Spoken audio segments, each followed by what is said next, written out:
Take two. Hello, my name is Samuel Amith, and I am here today with my friend Kevin Smith, and we will be doing the Voice of Another project together. So, me and Kevin met quite some years ago, back in middle school at Eagle Ridge Academy. It was a little charter school that we went to back in the day. Fucking shit. Alright, we're just gonna keep going. We'll edit it out. You're gonna hate me by the end of this, so. My brother-in-law is a film director, and we just did a Kill Bill remake for Father's Day present. Okay. So I'm all about the cuts and the retakes and the reshoots. Alright, the intro is probably gonna take the longest part, but alright. So, hello, my name is Samuel Amith, and I am here today with my friend Kevin Smith, and we are going to be doing the Voice of Another project together. So, Kevin and I met way back in the day in middle school at a little school called Eagle Ridge Academy. It's a charter school that we both attended.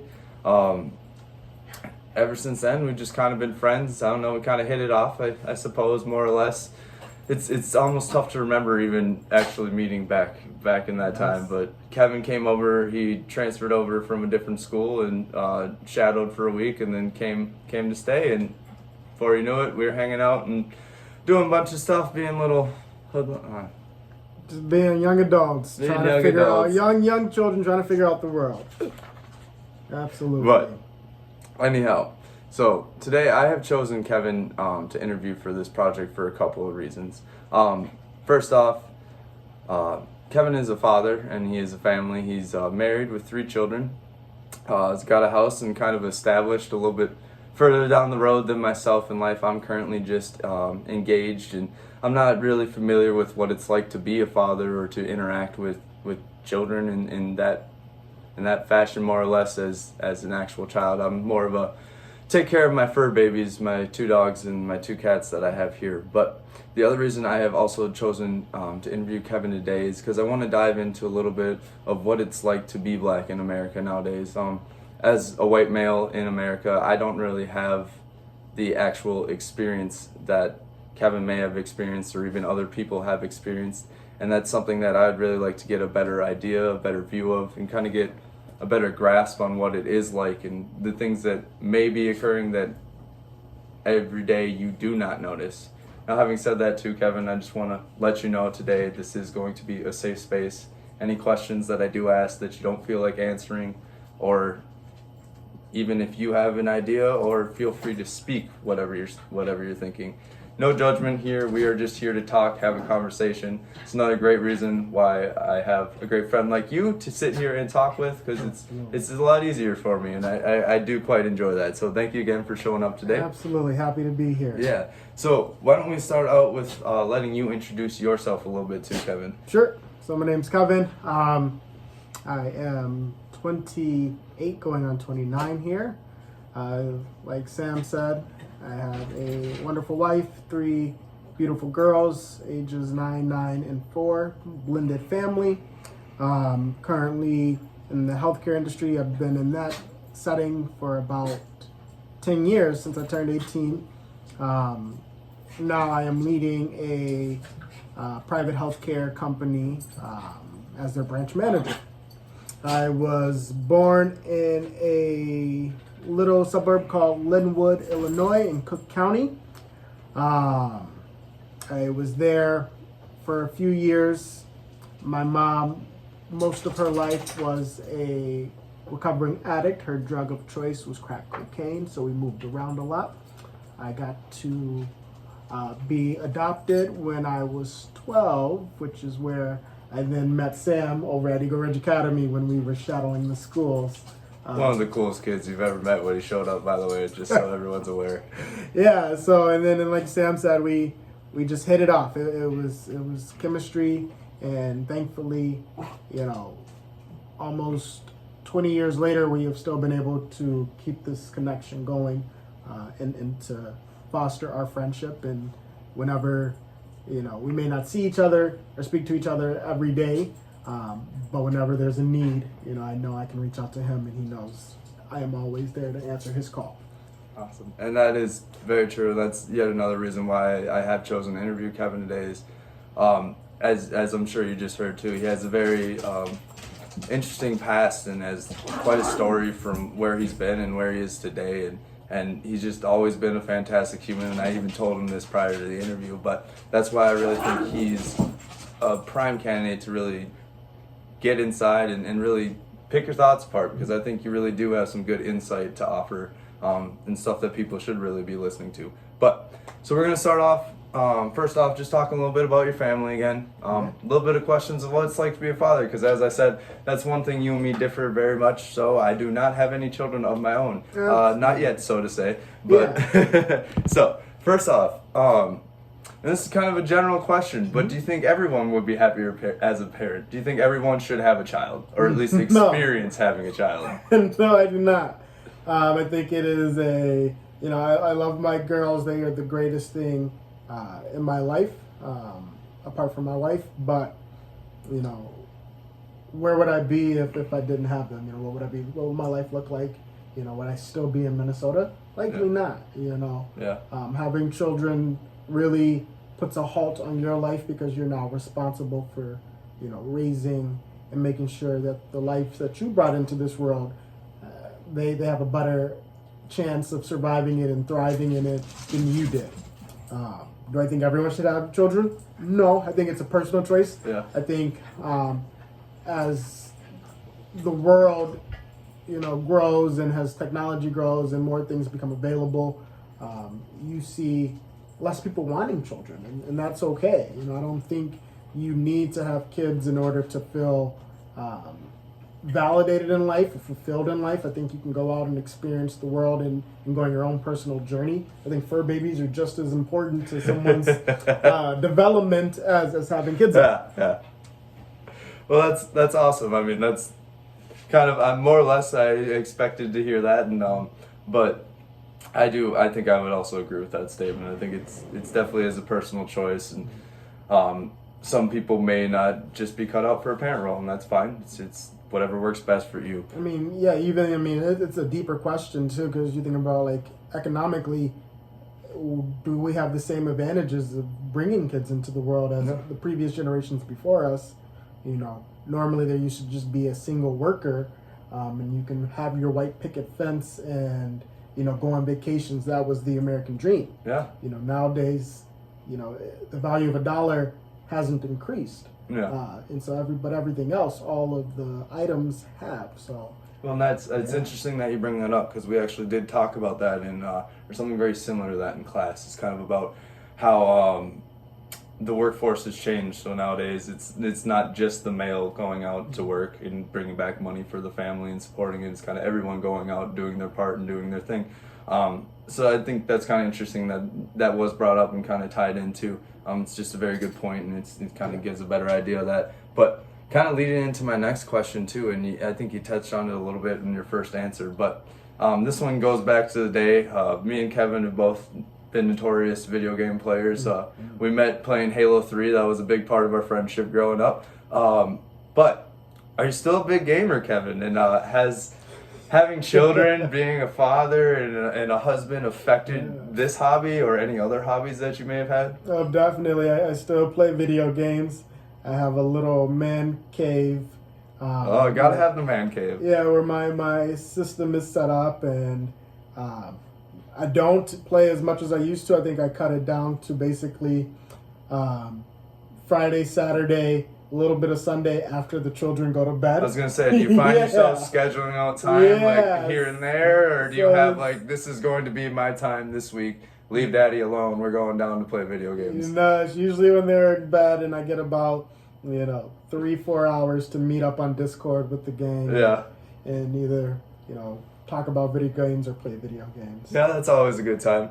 Still doing a lot of that with your brother and whatnot, then I'm guessing? Or, yeah, so Kevin, as he transitions through his life, he's working a lot more, so he hasn't been able to play as much. But, that's still a big piece to him when he gets to hop on. So. Yeah. It's always nice to touch back with all the squad. Absolutely. To say. All right, and then back to the family too, and another thing. So you mentioned it can be difficult having children, raising children. What would you say, or if you could pick out anything, what's been probably the most difficult part thus far? I know we're only getting to 9-9, so we probably 9-9, and I believe I forget the last age. 4. 4. I was Yeah. gonna say 4. It was on the tip of my tongue, but 9-9 and 4. So we got a little bit of maturing to do still. We're gonna hit high school here pretty soon. I'm sure that'll be an interesting time. But thus far, could you pick out any moment? Yeah, challenges. I think it goes back to what I struggle with is economic challenges. Am I doing enough? Am I family to provide my girls with all the opportunities that I want to provide them with? You know, as they hit those 9, 9, and 4 stages, they want to, you know, try things, whether it's socially with sports, or traveling to show them the world and to give them different culture perspectives. That's my big challenge is what am I doing? Am I doing enough to provide those things for them? Another thing with me being a girl dad is my communication style. Yep.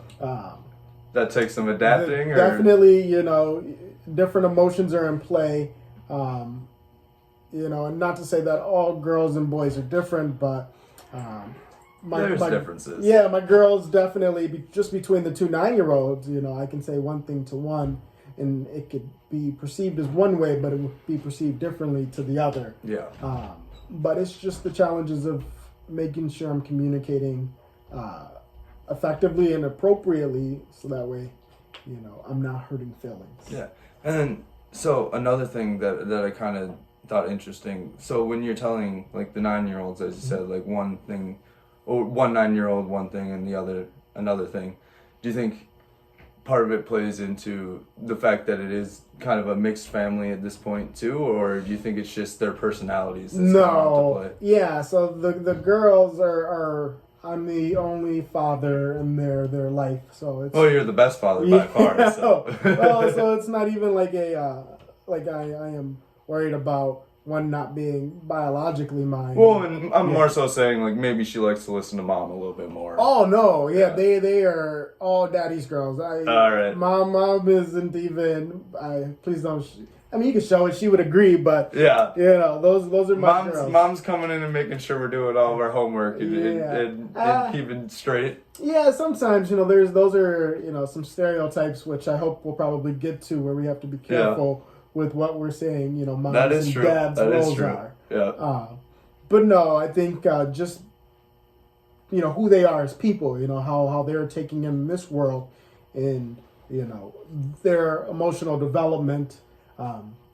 One is just like, oh, I can say this thing, and it's like, all right, great, sounds good, and roll off the back. And do you find yourself treating them differently based off of how they react to what you say then too, or are you telling them both the same thing every time?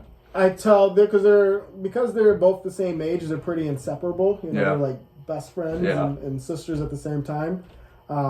So usually when I'm saying something to one, the other is there to hear it. Yeah. And it affects both of them.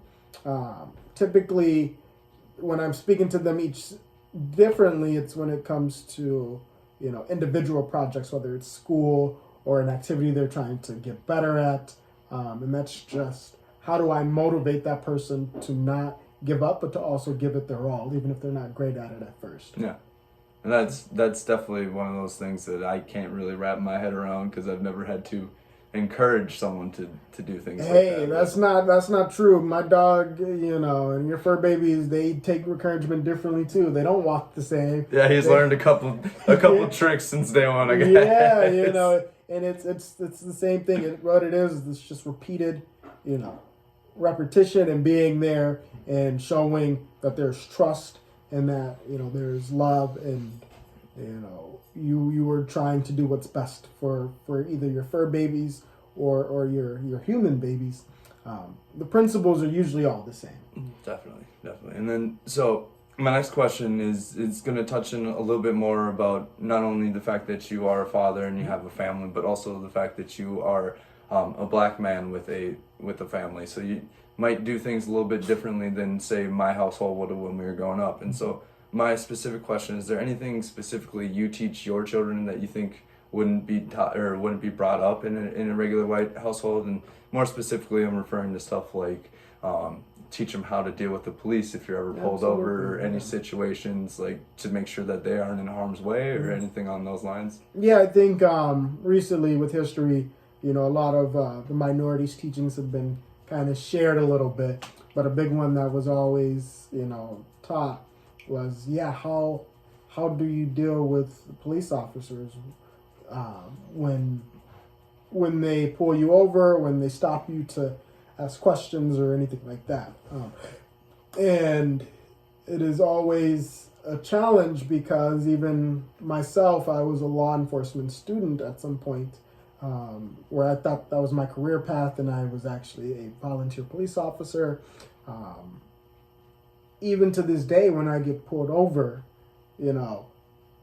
my heart pounds out of my chest. Like, is this it? How is this interaction going to affect the world around me? So it's just having those conversations to yes sir, no sir, making sure that you're being respectful, making sure that your hands are always in sight. Make sure, we're going to get our kids some flip phones this year so that way they can reach us if there ever is an emergency or if they're in a situation like that. I always remember the time we went over to our friend Sam's house, or not his house, but his godparents' house in a very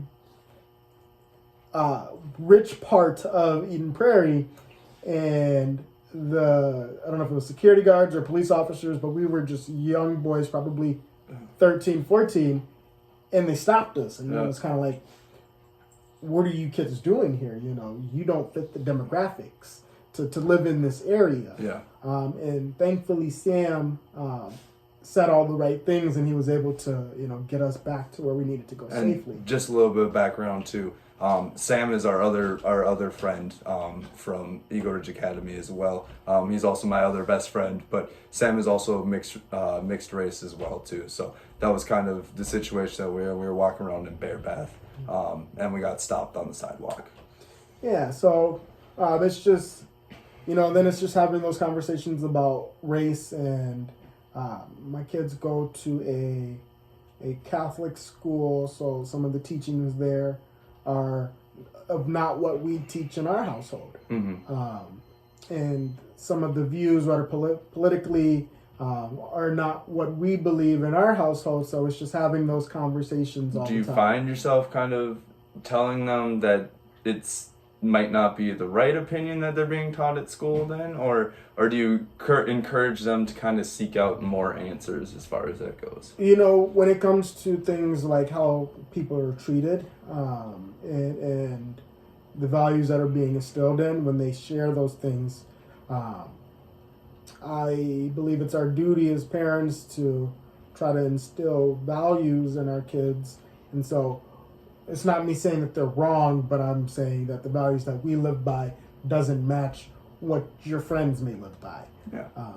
And those conversations we have almost daily when school time is around. It's a constant thing because they're always learning new things and they're always wanting to explore more. And so it's just answering those questions so that way they can further seek their truth.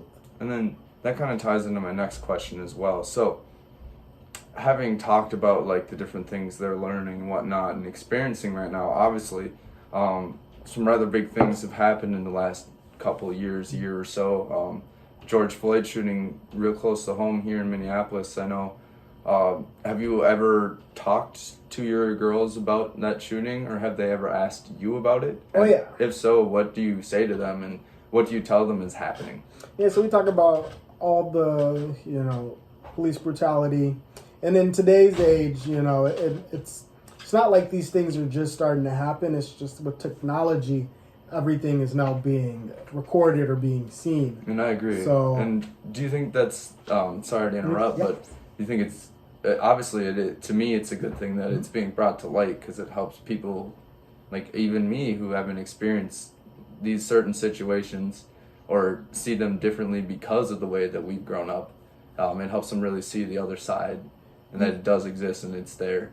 Yeah, absolutely. I think it's super important because everyone on this earth just wants, the same things that were promised to them by the Constitution: life, liberty, and the pursuit of happiness. And the opportunity, people come to America for an opportunity to better their livelihoods.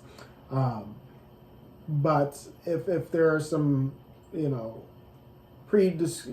a lot of things is not even of their own volition. It's just, they're not aware. There's not enough education, so they don't know how to handle situations. I'm speaking in terms of the police interactions with minorities. There are prejudices in this world from all races, which is different than racists.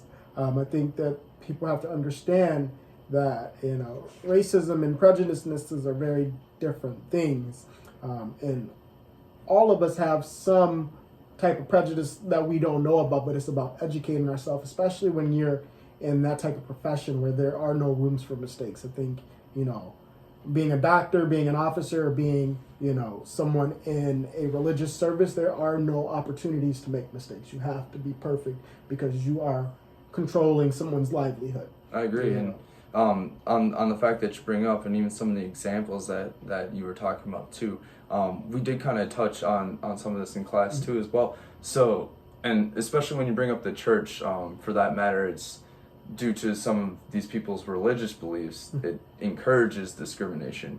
How do you feel about institutions like that being able to promote things like that? Yeah, it's hard to say it discourages or encourages racism. I think the issue is the context in which it's given. You look at any religion, and usually the guiding principles are almost identical.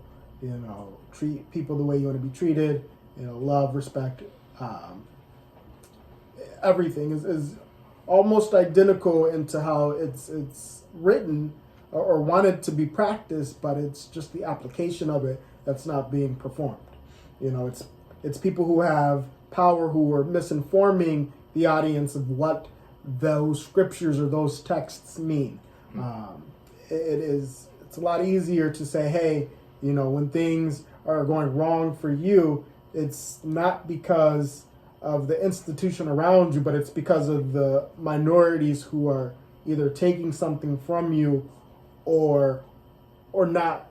Yeah, it's usually taking something from you, whether that's affirmative action or it's a job or whatever the case may be. So I think, I don't want to fault religion. I just want to fault the people who are practicing the wrong practices of those religions. I agree, and it's definitely, I think it pays to be, in my opinion at least, open-minded and a little bit broader in your scope. Absolutely. So you can take in what everyone's saying and observe and make decisions based off of merit rather than other things, which it is difficult because we do also talk about that in class too.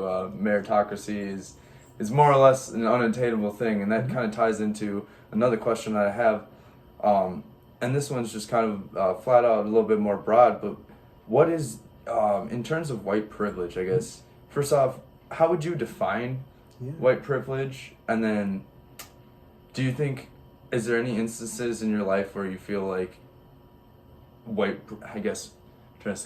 privilege has played a role in affecting things personally for you, or personally, or anything that you've experienced? And what I mean by that is, do you ever feel like you've been overlooked, maybe at a job or something when you're applying, or even walking into a store? Are you treated differently because you are a black male?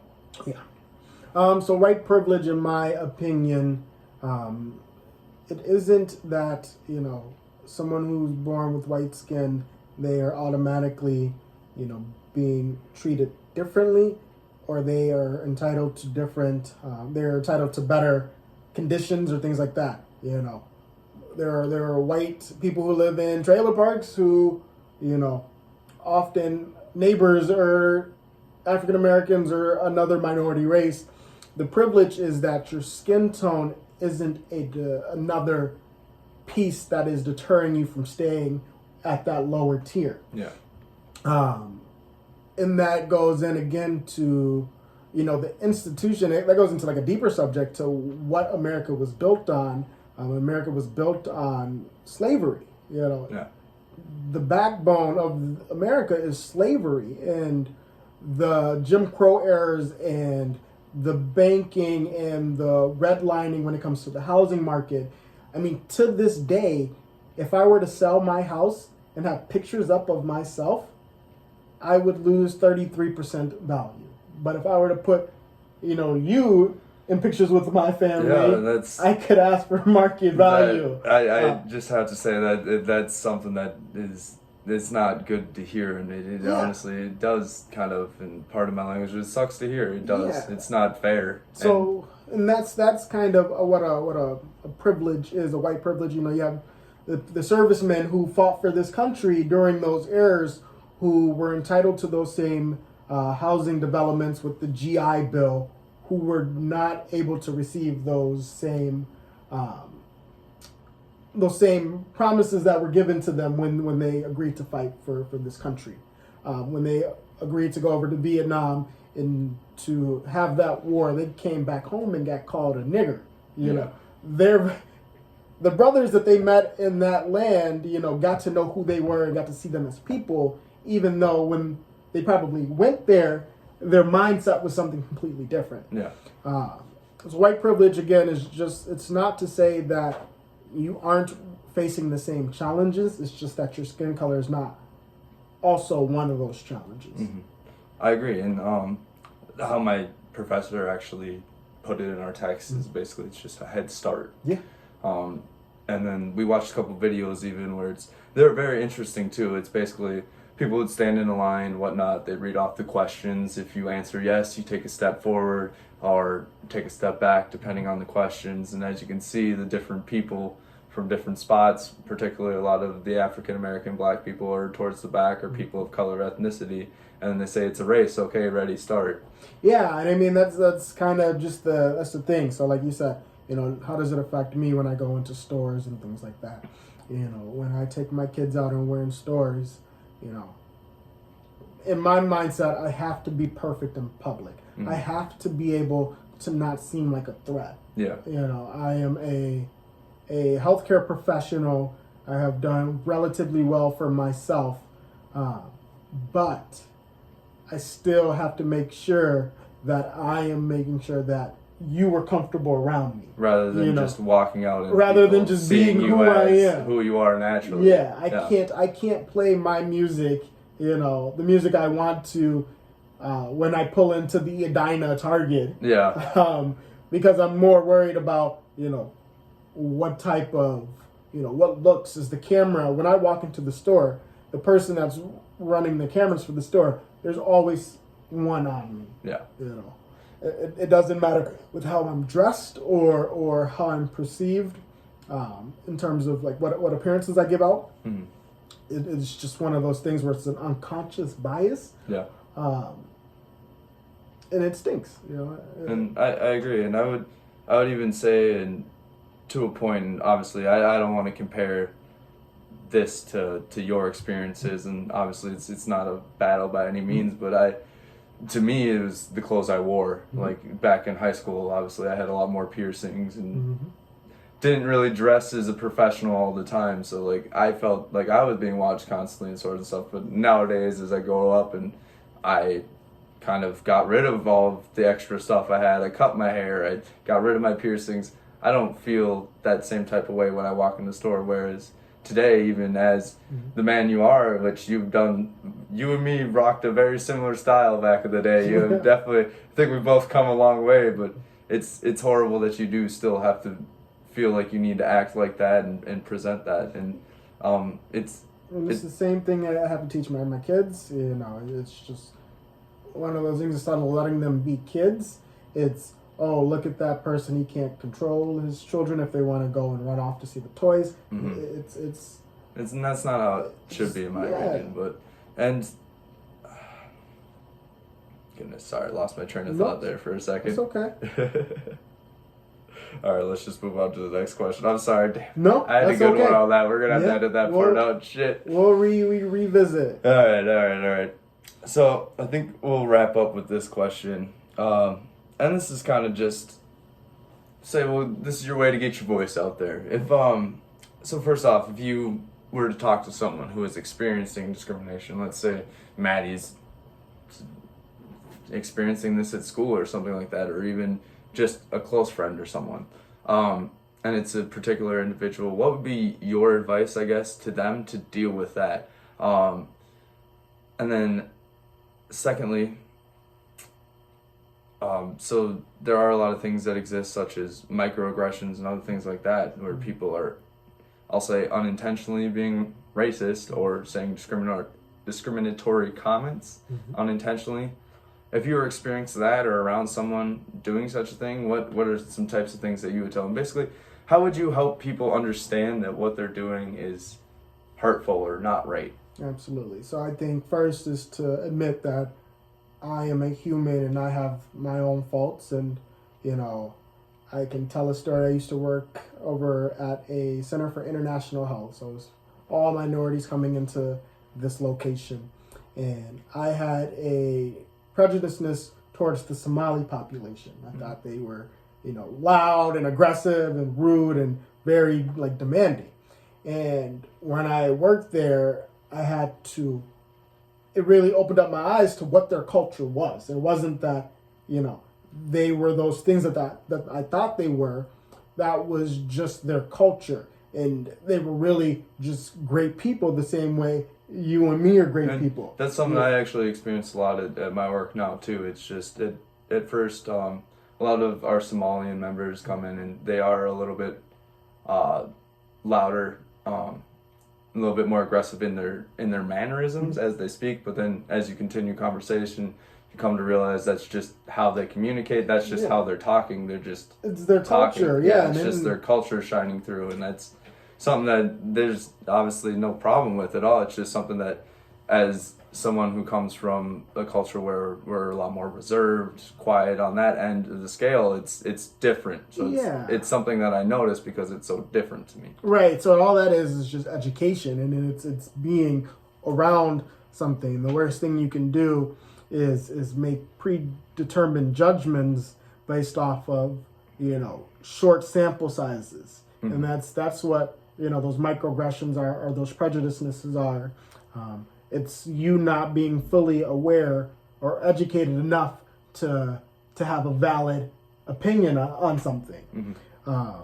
So as a minority, I still feel that, and again, it's important to separate that I said prejudiceness and not racist. The difference between prejudice and racism, in my opinion, is racism, you have to hold a power over a group in order to be racist. Prejudiceness are just stereotypes or preconceived notions of what you think someone is in a more negative way. But how do I handle, again, back to my kids' situation, again, they go to a Catholic school, and there was a little African boy who my young daughter felt he was being targeted by racism. These girls would pick on him. She would go tell the teacher wouldn't do anything. The same girls would pick on someone else, and there was some, action behind it. I believe a group of boys apparently taped this boy up and, did some really horrific things to him, not in like a physical way, but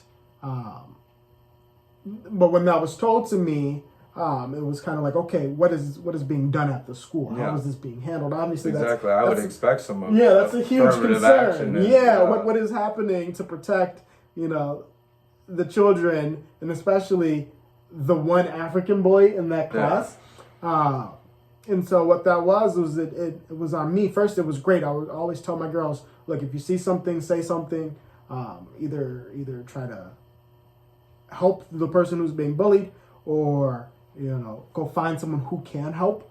And if you feel like if that's not being taken care of, come to me. Come to me, and I will make sure it gets taken care of. And I think that's fantastic, because that's really how people should be teaching their kids, in my opinion, too. And it's really great to see that not only are you teaching your daughters this, but they're actually going out and doing it when they're seeing it. Absolutely. So kudos to her for coming to me And what I did was I reached out and had a conversation with the principal, and we basically got down to it. It was like, what is happening? How are we raising our children? Or what are we teaching our kids so that way we're not continuing this cycle of ignorance?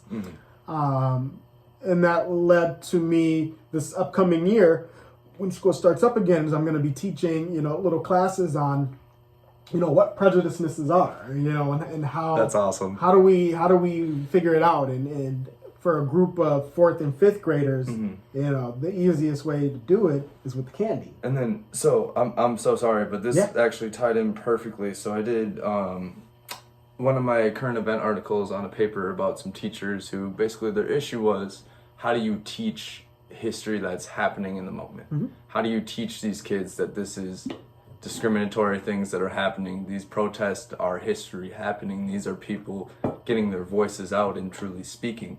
And his solution to that was to make a new curriculum. So the curriculum it's called the 1619 Project. Sure. So what it refers to is basically America started 157 years before the Constitution was signed, when we brought over the first slaves. So that's something they want to introduce into the curriculum. But on top of that, it's not so much, because a lot of people's concerns is that they're just flipping the blame role, whereas you're taught a white history for most of us growing up, as far as I remember, and now people are concerned that we're just going to be teaching a native or a colored black history. Critical race. Yeah. Theorem, right? So they don't want it flipped around and villainizing white people, but it's more so to bring to light the issues that were happening, to not whitewash them and make them look like, oh, hey, we had slaves, but we got rid of them, it's all over. It's to say that, no, we had slaves, horrific things happened when we had slaves. It's not all right what we did. We need to acknowledge that. And on top of that, they're making a real effort, and this is more so, the second part is what ties into what you were saying, but it's making anti-racism groups and stuff like that, committees of students that meet together, and they meet with, not only the students get together, but the staff comes,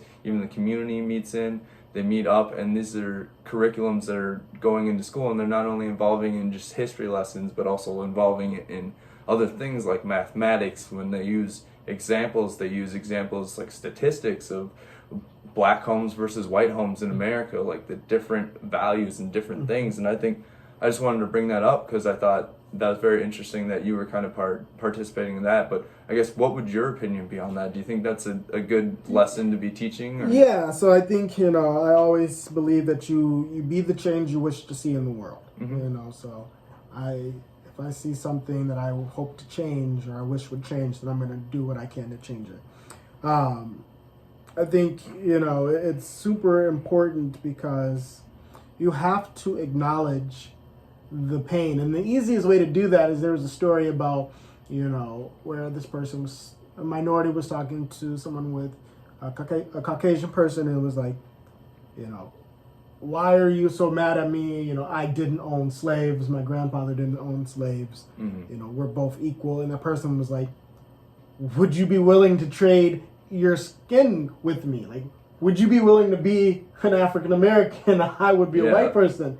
And the Caucasian lady said, no. And that's what she knew. It's a lot easier mind to speak from the high ground. Yeah, she knew in her mind that was wrong, and that she still benefited, even though she didn't take part in it. You have to acknowledge, and you cannot hide.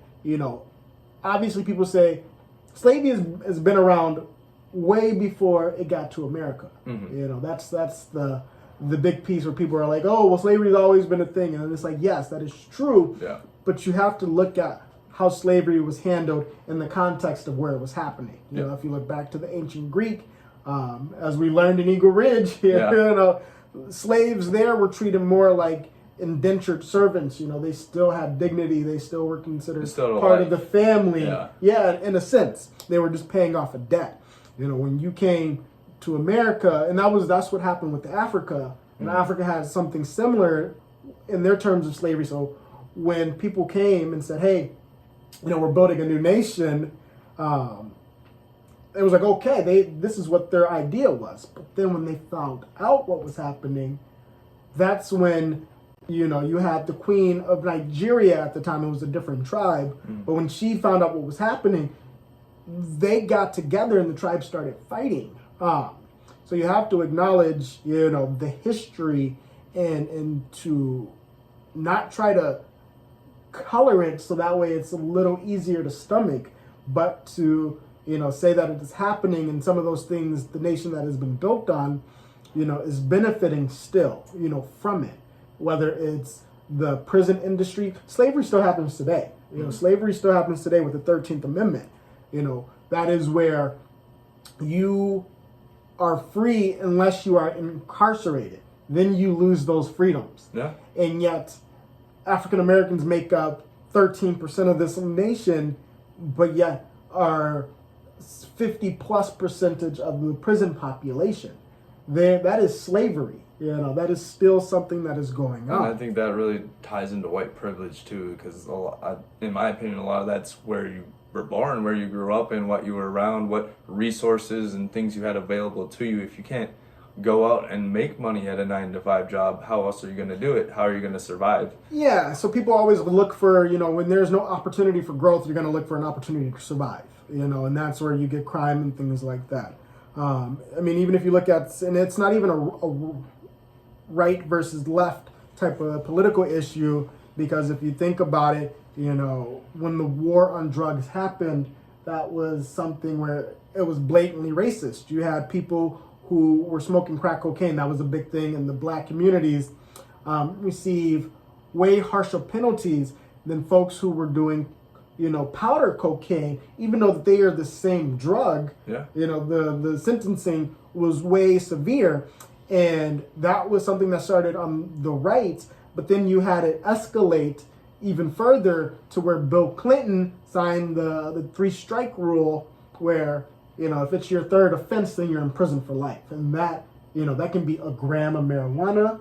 It can be, you know, something non-violent, something, whatever the case may be. Yeah, which especially in the current world we live in today, that's just, to me, it seems a little absurd. But that's, and I guess that's where my personal opinion comes into play a little you know, bit more. and that's what it means. Is just the history. You have to acknowledge the history, and so that way you can first dismantle it and then rebuild it up. And so I think with those groups that are coming, it's not to paint America in a dirty picture. It's just that we have put a cover over all the issues for so long, and the generations that are now growing up are refusing to do that. Yeah, I totally agree. Well, Kevin, that's about it for the questions that I have today. Thank you so much for coming here and sitting down and talking with me and my class, or whoever happens to watch this video today. As far as that goes, thank you again for watching. This has been my Voice of Another project. Thank you, Sam.